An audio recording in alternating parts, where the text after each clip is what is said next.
Hey, what's up, everybody? My name is Jeremy Schumacher. I am a licensed marriage and family therapist. I'm the Jer in Wellness with Jer. Thanks for stopping by and checking out my channel today. We are on, let's see, trial run 2 of the new setup.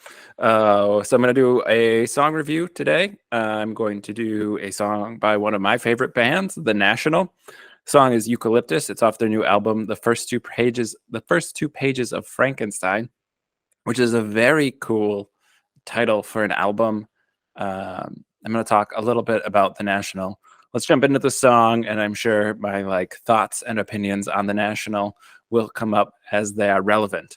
So, Eucalyptus by The National.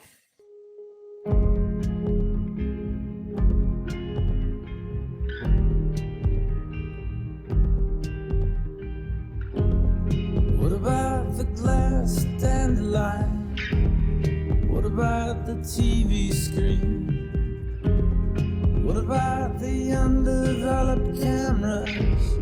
Maybe we should bury these. What about the last of the good ones?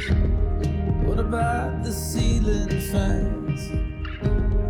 What if we move back to New York? What about the moondrop light? You should take it, 'cause I'm not gonna take it. You should take it, I'm only gonna break it. You should take it, 'cause I'm not gonna take it. You should take it, you should take it. Okay, so the song is about, clearly, you figured it out, right? You're paying attention. Two people who are breaking up or have broken up, it sounds like, and are trying to divide their belongings. And I want to talk about the song because obviously I'm a marriage therapist, and the idea of doing something like couples counseling is that most people are going to stay together. But sometimes the best outcome of therapy is that a couple actually splits up. And this is a thing that I've changed. I don't want to say I've changed my opinion on, not that my opinion matters, but the way that I approach relationships, I think professionally has changed, in the sense of when I was younger and early start in my career, the only outcome that for me in my own head was a good outcome is if I was able to keep a couple together. And I had this idea as a therapist, a relationship therapist, that it was my job to keep people together. And that's not really what couples therapy is. Couples therapy is about deciding whether or not people want to stay together, and then working towards that goal. And I wasn't maniacal about it. I don't think I was inherently doing bad therapy of you need to stay together or else. But I think how I kind of processed it in my own head was that I would only think of it as a successful run at therapy if a couple stay together. And I've softened a lot on that. I've learned that sometimes splitting up is the best thing for a couple to do. And I've learned that there are better ways to do a breakup and worse ways to do a breakup. And so definitely if we can kind of get that plane to land gently, that's a big win for both members of the couple, even if the couple isn't going to be a thing anymore. So the song's about a breakup. That's why I want to talk about it. There's a couple things that repeat in the song that we'll get to. I think some of the saddest parts in the song are what about the undeveloped film? Maybe we should bury these. So these are memories that have been captured on film, but not processed. So we don't have the pictures yet, which is also an old thing. The National have this reputation as a band for being sad dad music, which I don't necessarily ascribe to. And they fought it for a long time, I think, until they finally started selling merch that had sad dad on it. But they really weren't for a lot of their career. I think they were considered that kind of sad dad rock. But I was talking about it with somebody recently, why isn't Neil Young considered sad dad rock? Neil Young's whole category is melancholy and breakups and relationships ending and trauma and all this stuff. And I'm not throwing shade at Neil Young either. I'm just saying he seems to have escaped that reputation. There's a lot of music that's sad, because being sad is a human emotion and it's a universal emotion. And so there's a lot of art around it because people can relate. So I think this idea of a couple being oh, we have all these pictures that we haven't ever gotten developed, isn't that so sad? And the young people won't understand that because they've just only ever experienced pictures being on your phone. But back in the day, you had film and you would put them in like these little cartridge canister, little plastic canister things, and you have to drop it off and get the film developed. And then so like his response is like, maybe we should bury these, like as if like that's some fun thing for like a future someone to find, like a little time capsule, but like so misleading. But I love it because it's, if it was this time capsule, they'd open it and they'd see this couple together and like maybe happy and like having an adventure out together on a date or like at a carnival or a fair or something, like whatever they took pictures of, probably them as a happy couple. And so somebody else would find it and see like, oh, that's so nice. And like, but we know because of the context of the song that the couple's ending, like they're breaking up. So it's kind of like this weird multi-layered, like, oh, that's kind of dark and sad. But I think that's very realistic. Like stuff like that happens. Um, then the refrain, like, you should take it because I'm not going to take it. You should take it. I'm only going to break it. And it's not really clear if I'm only going to break it as a threat. Like I don't want the reminder of a relationship, so I would like destroy it, or if it's like I am incapable of protecting this thing, or I'm incapable of keeping it safe, or I'm incapable of maintaining it. And so I think there's like some sadness and maybe some I don't know, like some self-doubt or some self incriminating oneself on like I'm not capable of keeping it together. Um, so yeah, just kind of like a list of things. And then one of the things I love about the National, I think when the National hits well, like Matt, who's the lead singer and also does a lot of the lyrics, most of the songwriting, and they collaborate. It's a band of 5 people. There's a lot of collaboration in it, but there's a lot of like weird wordplay. Like it's good wordplay, but it's like clips and phrases that you've not heard before. Or like Matt talks about how he, like Vanderlyle Crybaby Geeks is one of their songs. It's one of the songs they usually end a concert with. And he talks about like circling that song a long time until he had the lyric Vanderlyle as like a lyric. And he was reminded by a Nirvana song, Smells Like Teen Spirit, and how just like that phrase sounds when you sing it, and then with the music, like that's how he writes his songs, looking for a phrase that like fits into the song and the emotion, but it's kind of an interesting thing. A lot of songs by the National have people's names in it, but like maybe a weird twist on it. So like Val Jester is like Valentine Jester, is an uncle, but like he's referenced in a couple songs, but it fits as like Val Jester in one of their earlier albums, and then it comes back as Valentine in a different album. And so like I like stuff like that. So there's some of that in this song where there's some different like phrases I think that sound really great. I think that'll kick off the second verse here. What about the rainbow eucalyptus?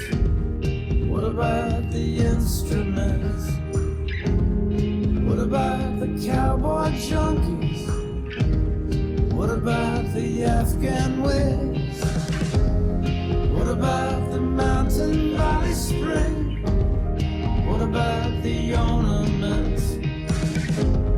What if I reinvented again? What about the moon drop light? Okay, I'm going to pause it before we kick off the refrain there, just so I can talk about the verse while I'm still thinking about it.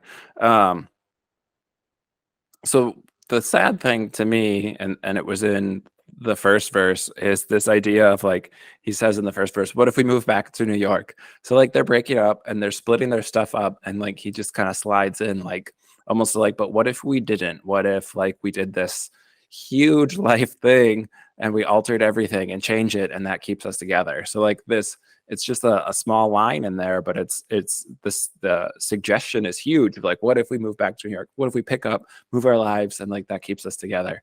And then in the second verse, what if I reinvented again? And again, kind of that like incriminating oneself of like, he's almost blaming himself. Like, what if I change myself and that can keep the relationship together? Like, what if I reinvented again? So I think that's this really kind of sad aspect to it. And then the repetition as well on what about the moon drop light? And like, I get it. It's a song, so they might have some lines or phrases that they're going to repeat. But for me, in the context of the breakup, it's like they're working through all this stuff, splitting up all these things, their music collection, the instruments, the rainbow eucalyptus. I like that phrase. All these different things that they're splitting up, and here's this thing that they're going to keep going back to because they can't decide. And so for me, it's really fascinating and kind of a window into breakups around like, right, like couples break up, and that might be really great, and that might be a good thing for them. It might be good to end this relationship. It might be good for both of them to step away from it. And yet there's still difficulty in it. So just breaking up doesn't fix anything. They're not suddenly better because they're breaking up. So the fact that they're maybe at a place where they don't communicate that well, or they don't see eye to eye, or they don't agree on things, and here's this thing where they have to decide, what do we do about this stuff? And they can't decide. So like, what about the moondrop light? It keeps coming back up. And again, could just be a repetitious thing in the song. But I think the meaning behind it is really fascinating as far as like, here's this thing, we can't figure it out. And like, that's a good kind of analogy or metaphor for our relationship. Is like this thing we keep kind of circulating and we just can't quite figure it out. So here's the refrain again. You should take it, 'cause I'm not gonna take it. You should take it, I'm only gonna break it. You should take it, 'cause I'm not gonna take it. You should take it, you should take it. You should take it, 'cause I'm not gonna take it. You should take it, if I miss it, I'll visit. You should take it, 'cause I'm not gonna take it. You should take it, you should take it. So the line that they switch in there in the refrain is, if I miss it, I'll visit. So instead of you should take it, I'm only going to break it. So you should take it. If I miss it, I'll visit. And like, that strikes just kind of like, again, this sad chord. It doesn't necessarily sound that like dour or that melancholy of a line. But I think for the reality of a lot of people with breakups, like it's this idea of like, let's keep in touch. And like, it doesn't happen. I kind of chuckle because I think for me, there's this bias for have clean breaks. I've done therapy for most of my life, going on 15 years now that I've been doing therapy. And so it's this idea, like I've done couples for my entire career. And so I see breakups regularly. Like I work with it. I like clean breaks because it's, I think, healthier. I think there's less drama. I think less drama means less stress. We know less stress is good for us. Stress is a bad thing. Over time, chronic stress has all sorts of negative impacts on our life. So having a breakup that is less stressful is like a good thing. So this idea of like, if I miss it, I'll visit. And like, no, that's not a thing that'll happen. I'm an introvert, so that kind of idea of like, let's keep in touch. It's like a thing I say to wrap up a conversation, but I almost never have any actual plans to do. So it's kind of like, you take it, I don't want it. If I miss it, I'll visit. Like giving that other person permission to take it, even like by saying something like that, even if there's no intention to follow up with it. And I think that probably happens a lot. There's going to be an instrumental section here.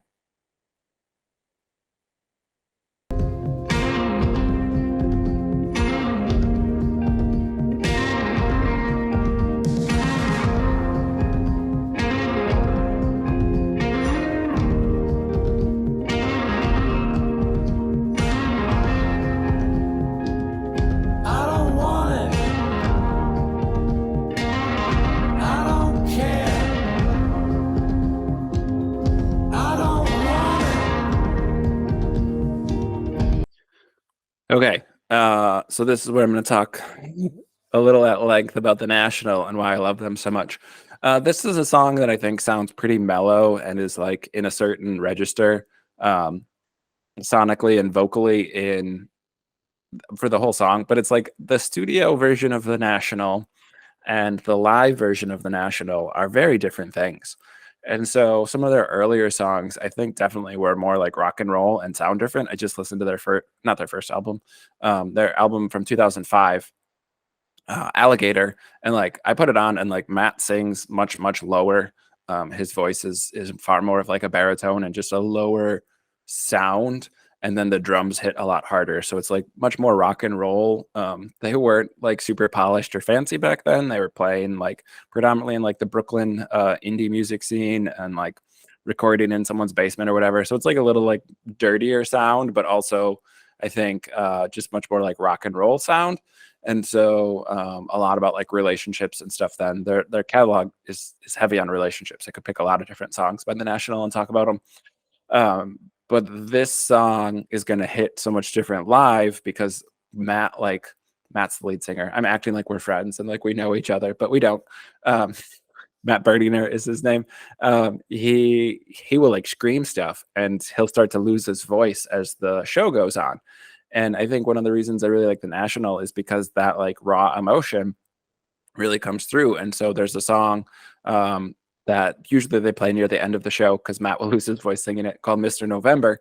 And there's a lot of swearing involved in it. And so he'll scream it and like he starts to lose his voice and he's like wandering through the crowd. There's all these people like working to make sure he's got cord for his mic and he doesn't get stuck.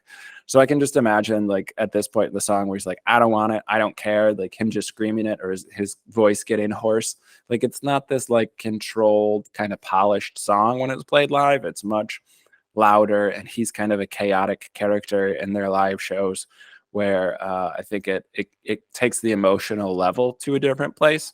I'm gonna wax poetically on a different topic, but it was one of the reasons I love Roger Waters. I'm a huge Pink Floyd fan, and Roger Waters does this too. He did it really well in his studio versions of songs. Where, like he sounds like he's going crazy in his songs. And so songs about mental health or songs about like, you know, the whole album of The Wall is about this person losing themselves to fame and fortune and like not knowing who they are anymore. And like he captures crazy really well. And I think like the National Live captures crazy really well. Like these strong emotions, especially around relationships, especially around human connection, like can make us crazy when they go poorly. We are not the same. And so when that like really comes through in someone's voice, I find that to be very moving. So I can see I've kind of pretend like I can imagine I've seen this video of this song live. I haven't seen them live yet with this album, but I've seen video of this song live and like it definitely hits better live, I think. Not saying like it's a bad song, just saying it's a different emotional intensity live. Okay, so backing up here to It Wouldn't Be Fair. It wouldn't be fair. It'd be so long without you there. It wouldn't be fair. It wouldn't be fair. There's nobody home. I'm already there. It wouldn't be fair. You should take it, 'cause I'm not gonna take it. You should take it, I'm only gonna break it. You should take it, 'cause I'm not gonna take it. You should take it. You should take it. You should take it, 'cause I'm not gonna take it. You should take it. If I miss it, I'll visit. You should take it, 'cause I'm not gonna take it. You should take it. It wouldn't be fair. It'd be so long without you there. It wouldn't be fair. It wouldn't be fair. There's nobody home. I'm already there. It wouldn't be fair.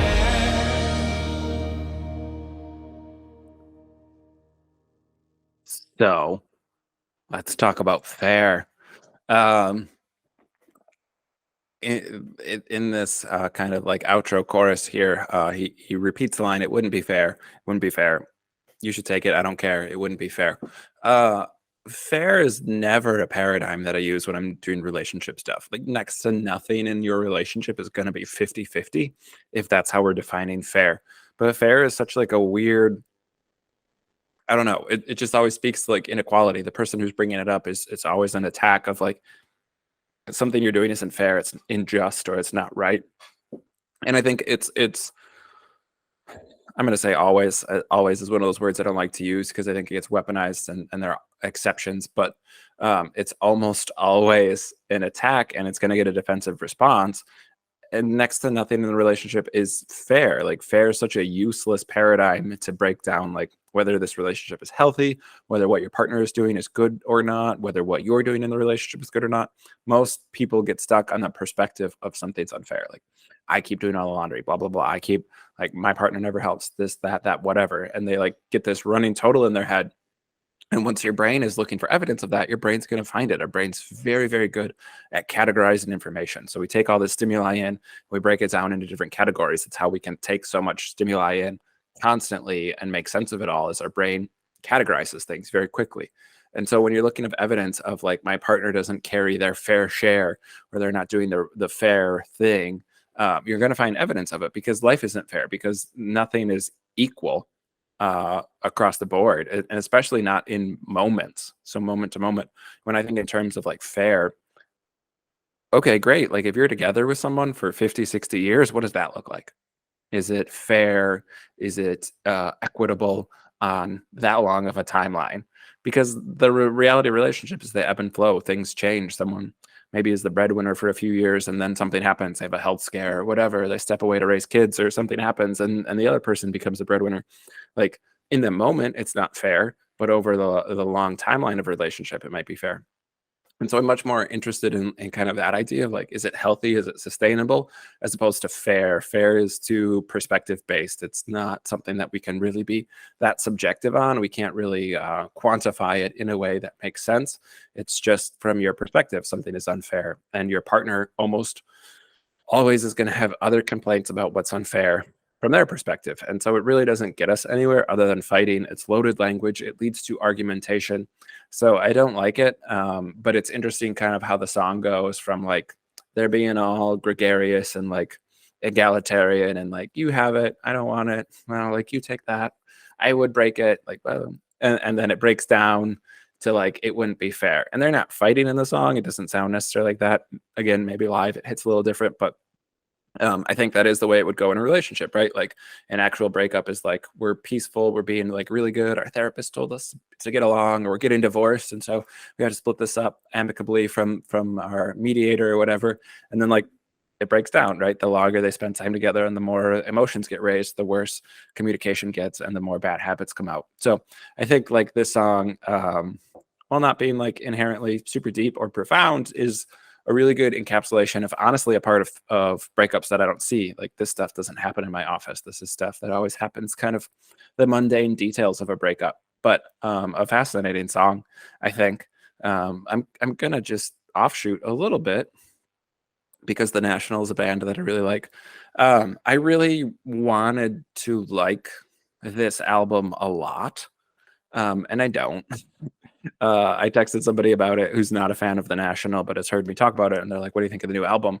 And I was like, "Good, not great." And I think it is good. Like the instrumentation and the skill, like they are masterful at this point for like the songs they're putting together and the sound they're cultivating. Taylor Swift is a guest on it, Sufjan Stevens, Phoebe Bridges. Like it's all these great guests they have on it, and some of the songs are good. I think this is a good song. I think it's better live, which is true for most music that I see. But I like there's a lot of songs that I like by The National that I don't need to see live to be able to say like, no, it's a good song. I think it's so the sound is higher, and Matt like being kind of this like deep voiced kind of not monotonous, melancholy sort of lead singer, I think is really great. It's almost like I don't want to say midlife crisis, but like their earlier stuff is like about figuring out relationships and dating and like getting a relationship to like make it past those first few months, and like and then this is a more like their life is stabilized, the relationships are stabilized, so there's less chaos, and it's, I don't know, almost more boring. But I think the sound is a lot different. Like I said, I put on Alligator. I know if I put on High Violet or Trouble Will Find Me, like again, the sound is a lot different. They've grown so expansive in their sound, and it's almost like a more of like a big orchestra sound as opposed to like a rock band sound. And I would say just it's fine if that's what you're into. It's not what I love about The National. And I would say like it started with The System Only Dreams in Darkness, which is from 2017. I Am Easy to Find was a bit of a shift because they had so many different female singers in it, and it was just a different vibe for the band. So, but I think like Alligator was great. A lot of fans of the National love Boxer. I don't dislike Boxer at all, but it's not as good, I think, as Alligator or High Violet is their big one. That was their big like commercial success, breakthrough, like huge smashing success. It's a nearly flawless album, I would say. And then Trouble Will Find Me, which happens to be my personal favorite album, is really good. And like I'm a huge National fan. I've seen them with my wife a bunch of times live.